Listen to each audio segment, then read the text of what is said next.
Welcome back, listeners, to Exploring the Unsolved, where we dive into the most perplexing, chilling, and eerie true crime cases that remain unsolved. Tonight, we uncover one of the most bizarre and unsettling mysteries in recent history, the case of the Beaver County Jane Doe.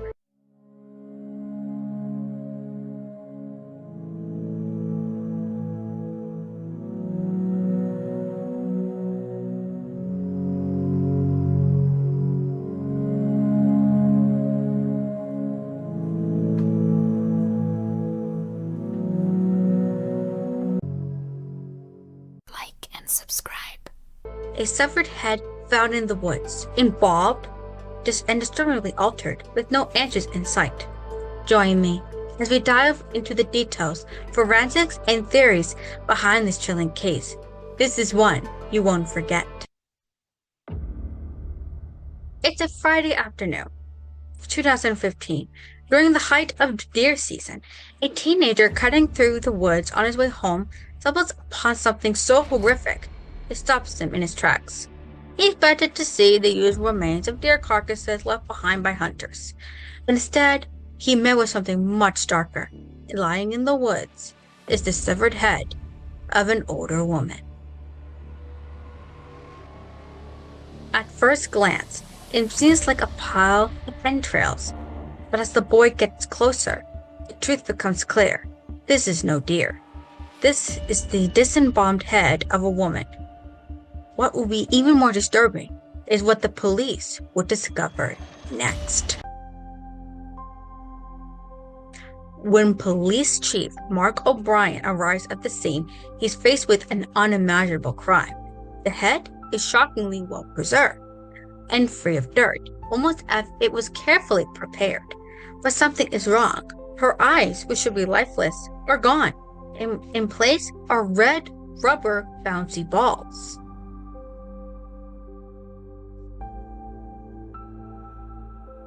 The woman's head shows signs of meticulous handling, almost as though someone with expert knowledge had severed it. The cut is clean, surgical even, but once a body with its head now remained absent. The question lingers. Who was this woman's head? Why was this woman's head removed in such a careful manner?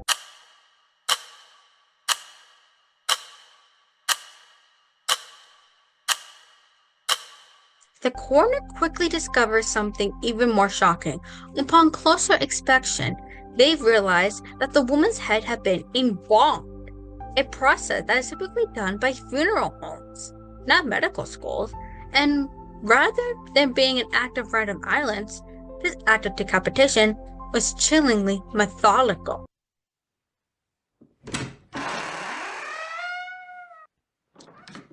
But the oddities don't stop there.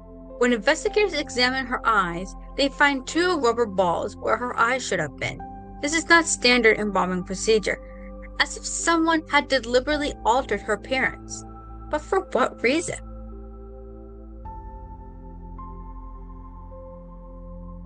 Adding to the confusion, forensic tests revealed traces of a medical typically used to treat heart failure in the woman's system. Could this have been a contributing factor to her death? Has she passed away from a heart condition, and embalmed and head removal were a part of something far more sinister than it first appeared? Or was it all an elaborate attempt to obscure the true nature of her death?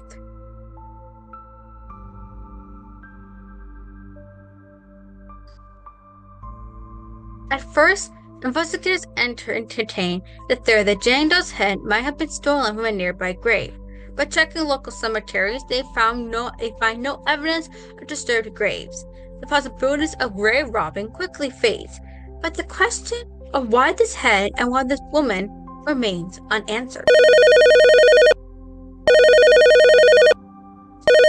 As days turn into weeks, and a tip line is established, but the leads are far and few. It isn't until later that the coroner miles away recalls a case found in 1988. A woman buried in a mausoleum had had her head removed after the casket was vandalized. But despite this eerie connection, forensic tests proved that Jane Doe and this woman aren't the same person. It seems likely every clue that just leads to more questions.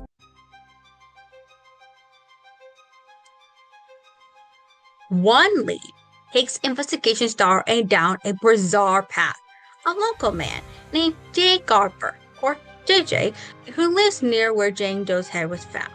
JJ has an odd knowledge of producing bodies from the internet. Could he have played a role in this strange crime?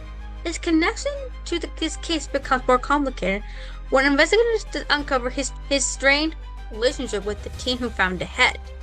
Some even claim he tried to put a finger at him and even threatened him. Yet, despite some promising connections, no concrete evidence links JJ to the crime. Months pass, the investigation was filled with hope begins to falter.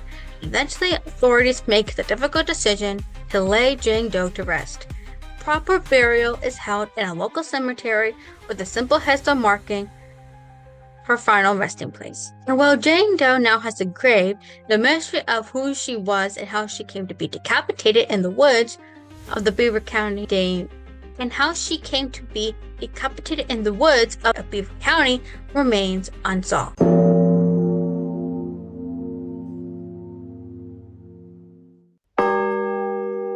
Despite the lack of answers, Chief O'Brien and his team continue to search for clues, determined to identify this woman and reunite her with her family, who may still be out there searching for her.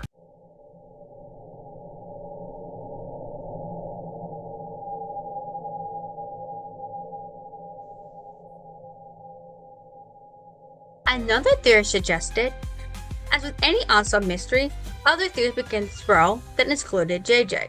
The most prominent one, organ trafficking. Experts suggested that bouncing rubber balls in her eyes are a classic sign of someone who had been trafficked for organs. Could her eyes and other body parts have been taken to be sold? Another theory suggests that this woman may have been part of some kind of illegal medical experimentation, perhaps gone wrong. Medical facilities have known to face allegations of unethical practices, and this could be one more case of experimentations gone horribly wrong.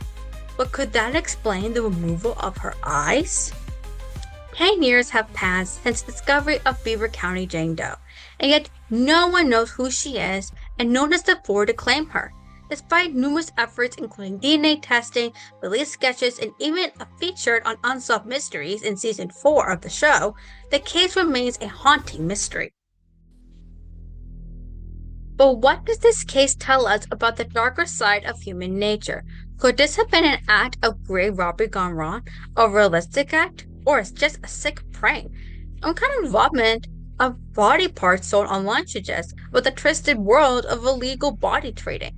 We may never know the full truth of what happened to Beaver County Jane Doe, but one thing is clear: she deserves to be remembered.